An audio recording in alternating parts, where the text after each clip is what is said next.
Pinag-iingat ng DOH ang publiko ngayong may El Nino dahil dito rin daw tumataas ang kaso ng chikungunya. Ano nga ba ang kaibahan nito sa dengue at paano ito iiwasan?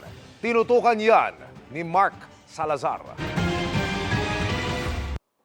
Halos 400% ang itinaas ng kaso ng chikungunya sa Pilipinas mula January hanggang November ngayong taon. 2,854 cases yan mula sa dating 593 lamang noong 2022. Ang aming tingin sa datos namin, baka mas marami pa nagka-chikungunya, hindi lang natin.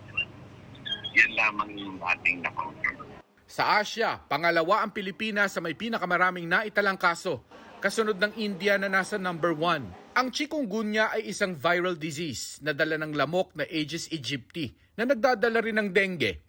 Magkapareho sila ng sintomas, lagnat, pananakit ng ulo, kalamnan at kasukasuan, panghihina at rashes sa balat. May rashes din to. Kaya na yung rashes sa dengue, pinto-pinto, dito malapad. At halos buong katawan ay natatakpan ng rashes. Kaya lang, suspecha ka na chikungunya kasi hindi ka halos makabangon sa higaan mo, namamanuktot yung katawan mo.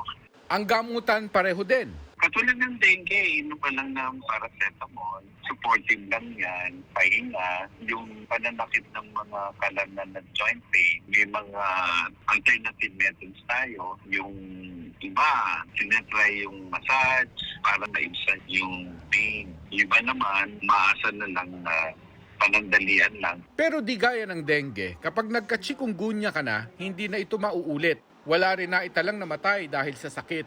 Pinag-iingat ng DOH ang lahat sa paparating na El Nino dahil sa mga naimbak na tubig na pwedeng pag-itlogan ng lamok.